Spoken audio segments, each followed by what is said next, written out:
My name is Pete Boorum. My wife Pam and I have been making and selling miniatures for over 40 years now.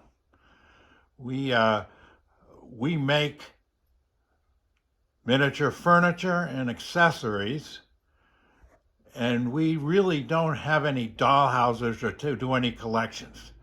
This case that's right here is something that I did at the beginning of the pandemic because we needed a place to put the products that we teach and the products that we have taken in classes at the Guild School and at Guild Study programs. So what I'm going to do this afternoon is I'm going to go through and I'm going to show you the pieces that are in this case.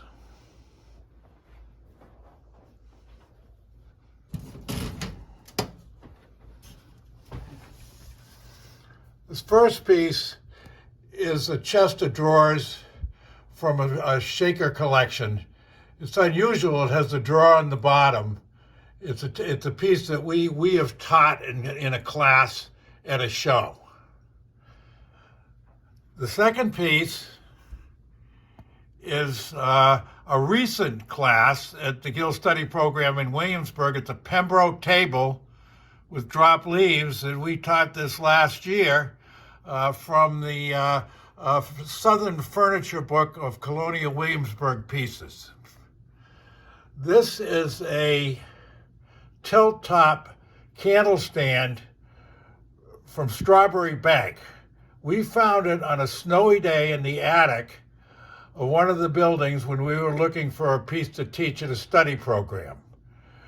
We taught that first at Strawberry Bank, and then last year at the Guild School. Notice the feet with the balls. That was very interesting. I finally ended up making the balls using a duplicator. It was a little different. The Williamsburg Chicken and the Stag are products from a class that I took with Diane Almeida at Colonial Williamsburg at the study program several years ago. Diane had her own recipe for the coating on the rooster, and it worked very well. It was not a purchase coating at all. It was something that she made out of regular household materials, which she discovered. The two floor cloths behind that are my first efforts at painting, which were done in a Sue Roundtree class in Colonial Williamsburg a number of years ago. This is a lady's desk, which is a design that we did and taught, I believe, at Chicago and perhaps other places. It's a good class because it has a lot of elements for teaching. It's got tapered legs, it's got a drawer, and it's got lots of dados and other areas like finger joints. This piece is a shaker style sideboard that was taught on Cape Cod a number of years ago as a one-day class at one of their events. The red wheelbarrow is a piece that I make, and it was taught as a class at Guild School in a 24-hour class.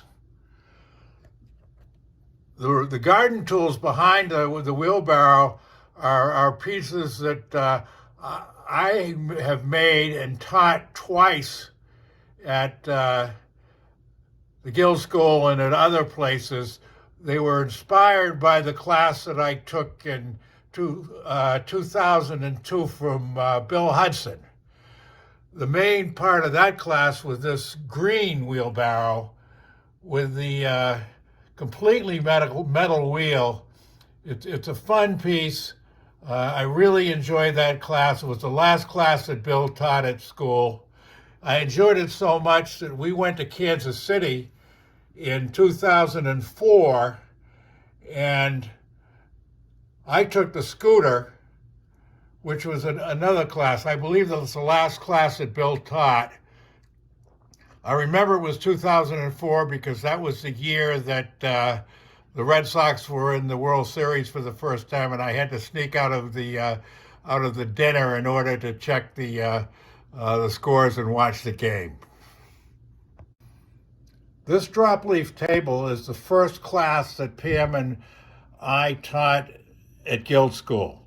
It was in conjunction with a jig we made for table saws for cutting taper legs. They made the jig and then made the table in 12 hours. We taught the class 3 times during the same year. This piece is a Piedmont table, which is in the Southern Furniture book from Colonial Williamsburg, which is a piece that we had planned to teach that didn't work out. The stool was done by Pam in a seminar at Colonial Williamsburg after the classes. We used to have seminars after the classes, and she did the seat weaving. She had a lot of people, as many as 20 in the class, and everybody wove the seat. This is the schoolmaster's desk of Shaker Design, which is another piece that we taught at, I believe, at Chicago. You can see the finger joints simulating the dovetails in the desk. The rocking chair Pam taught at Handcrafters and Miniature Show in Dedham, Massachusetts, a number of years ago, in a one-day class. The stool was taught a long time ago at the Woodward School in Quincy at their show. It was done by the Tiny Treasures Society. The candle box is a piece that we've taught as one-day classes on occasion in a variety of places. It's single-jointed with a sliding top. The large chair is a piece from Colonial Williamsburg.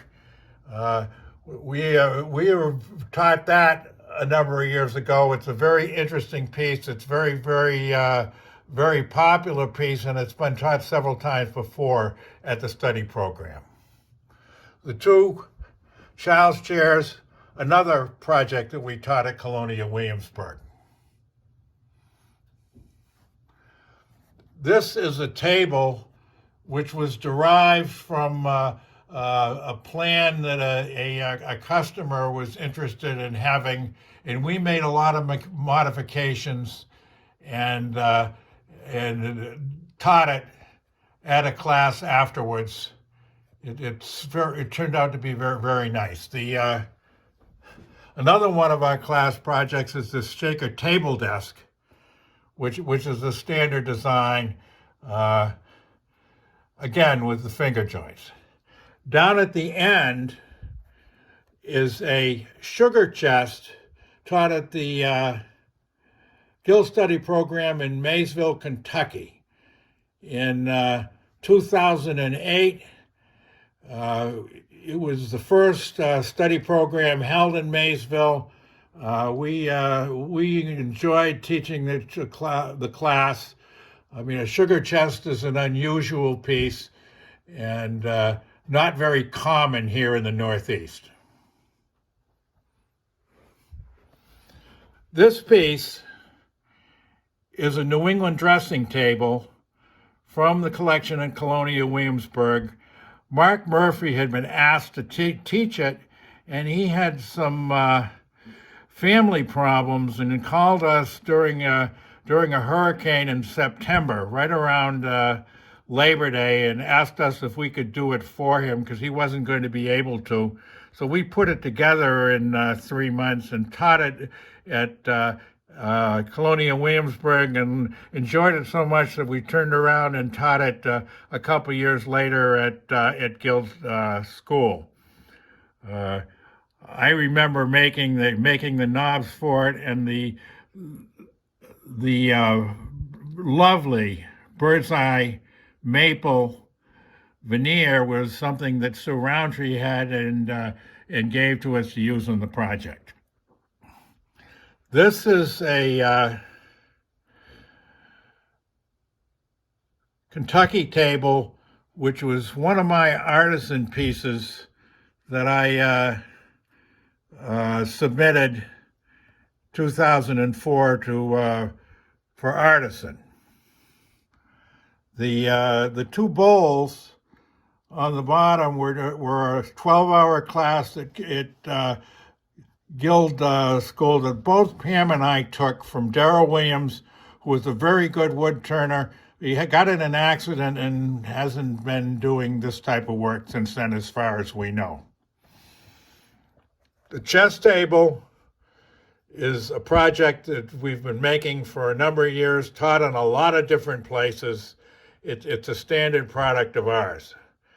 The two boxes, one is a Binga, the other one is either rosewood or cocobolo, were submitted as my artisan pieces, as was this sister sewing table with the two drawers that open from both the front and the back.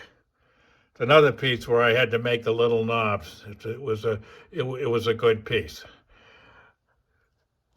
The next two pieces, the standard ladder back chair and the shaker peg rack, are two pieces that Pam submitted for her artisan the next year, and she submitted a third piece, but neither one of us can remember exactly what that was. This is this is a Martha Washington sewing table, which was very popular in the first part of the 20th century. And I actually found 3 or 4 of them that I used to gain plans for this. It was a lot of fun. There's reading on the legs. There's interesting hidden hinges on the doors at the top. We tried all sorts of things to keep for these tiny hinges. We tried dollar bills. We tried various types of paper. We tried tieback, and we finally found that coffee filters made the best type of hidden hinges under these circumstances. This is a federal work table that was in an auction site and something we just made from a picture. I also turned the knobs on this. The bag is interesting. It's on a wooden frame to hold it out. It was made by the late Barbara Studebaker for us from a silk blouse that Pam had that had been destroyed by our daughter's cat a long time ago. This is a table which is in a restaurant in Wiscasset, Maine, Sarah's restaurant, and it's just a small table. The school director, Barbara Davis, had seen it when she was at Sarah's and suggested that we take a look at it and perhaps make it. We did. We took a bunch of pictures and got permission for them to make it and taught it at school, and we will teach it at Chicago in April. This is Brides. The Swift on the left was a Carol Hardy project that I took in Maysville in 2018. It's a very complicated piece. As you can see, Dick Hardy made the hardware, which is very small and very intricate. And we did it on a lathe. Actually, he didn't make it. He had us make it, and we made it on the lathe, and it was a very interesting and satisfying piece. The little art box is Carol's piece that Pam took at a study program in Williamsburg. The little table that they're sitting on is one of our pieces that we taught in a 24-hour class in Guild School a number of years ago with tiny, tiny knobs and tiny, tiny finger joints. It was a demanding class for a lot of people. This Carol Hardy piece is a chest on a frame that Pam took, and you can see there's a lot of duplicate turning and a lot of molding. Very, very nice piece. The tilt-tock table is also Carol's, and that's from the Peabody Essex Museum in Salem, Massachusetts, taught at the Salem Study Program. The snake legs are difficult to shape. You have to do them. I spent a lot of time trying to get them the right size. The hardware on this was made by Dick Hardy, and it's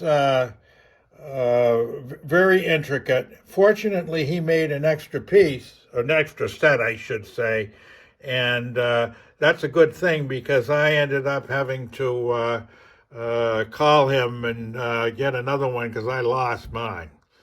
The chair was one of the last classes that Linda DeRoche took. It was an interesting piece to take. I always love the design on that piece. This desk was a project done by Pam in a Jeff Wanacott class at school. The clock I did, it was my last class at school. It was interesting because I was the last person in the drawing that year, and I had to scout around to find what was available, and this class just opened up, so I was able to take it. And I enjoyed it very much. The table under it was is a previous class that I'd taken from Jeff, and that was early on, and it has a tulip inlay in the front, which I always called an amoeba because mine doesn't look very much like a tulip. These pieces are from Shelburne study program. Alan Hamer, we did the forging and the shaping of these pieces. I got a lot of great ideas and from these pieces, and made a lot of similar pieces like that since then, and it's become, that type of work has become part of our line.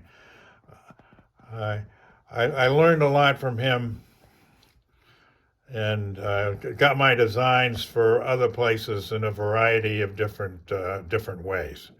This chest is it's a woodworker's chest. It was done by Bill Robertson. It was the second class I took at school. Notice the very intricate inlay in there. It's a very complicated. There's a lot of drawers, a lot of parts to it, a lot of dovetails.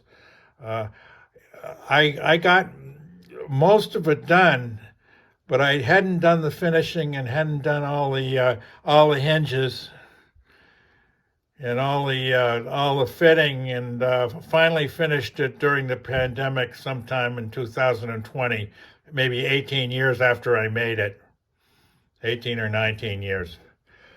This little chest is the first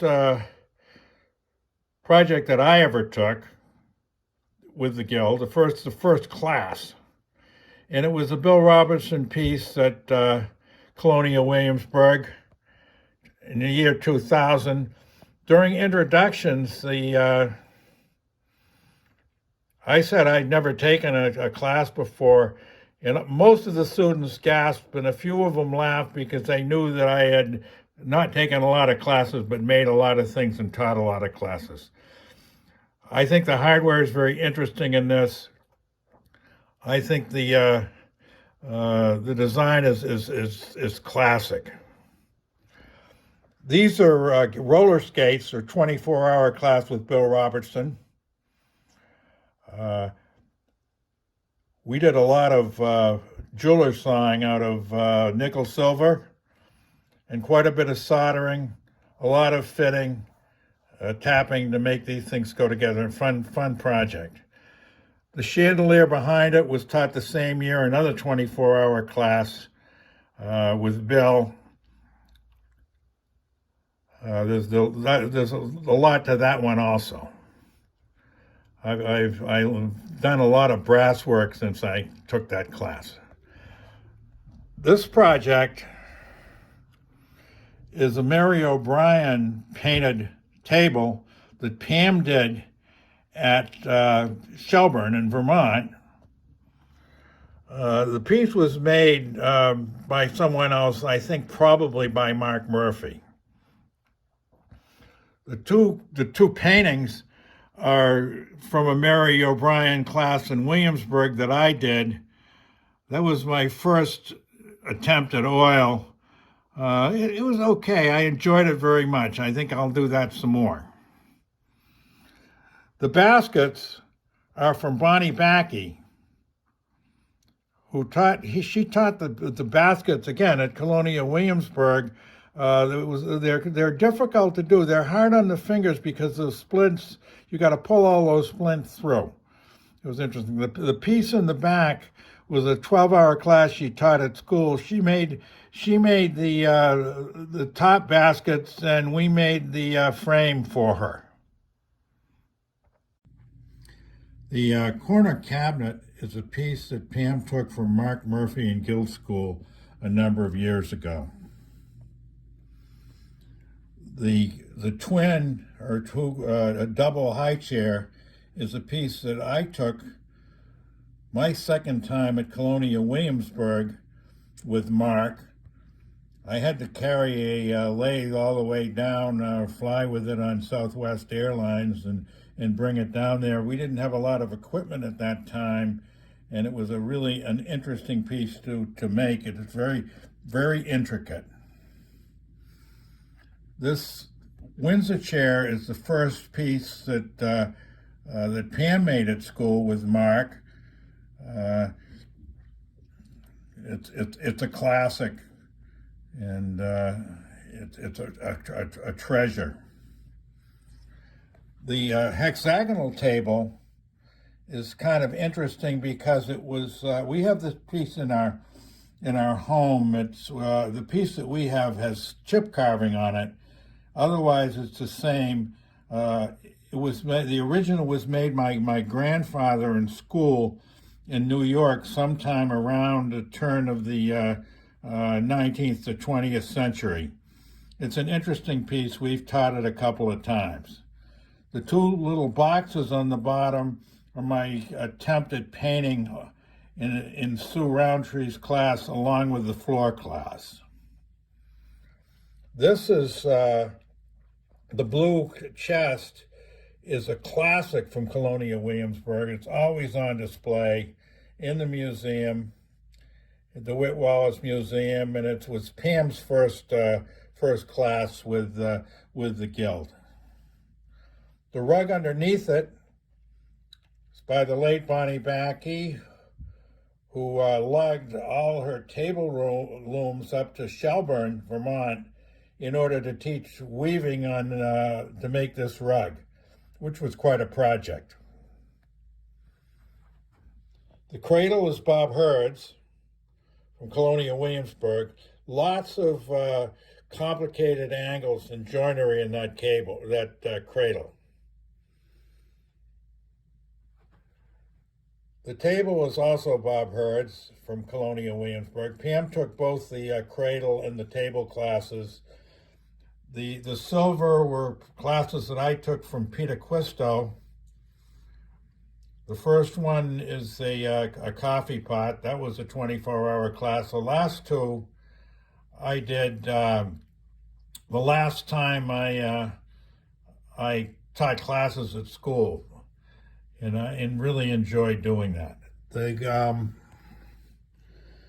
long rifle from Bill Studebaker was taught at Colonial Williamsburg. Very interesting project. He did interesting finishing with heat and soldering irons and so forth. The table was a project that Pam took from John Hodgson a number of years ago. I think it might have been the last class that John taught.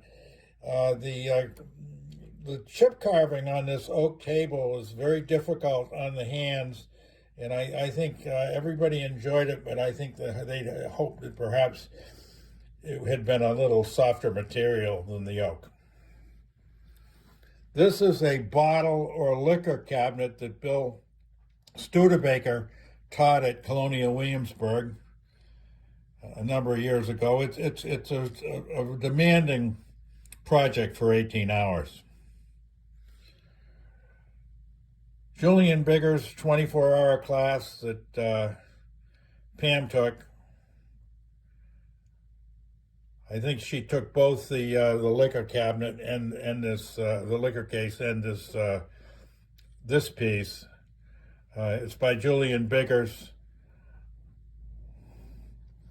Here's another piece by Julian Biggers. That was my first one at school. This piece was interesting because I put the top on the bottom by mistake, and I said I'd get it off and change it, and Julian said, "I don't think you can do that," and I said, "Oh, yes, I can," and I did. I'd had a lot of experience making those types of mistakes in the past. The books are from Tina Kirchner, and they're from the Gill Study Program in Maysville, 2018. The one book is interesting because it has all these maps on the inside. You can sort of see them as I open it.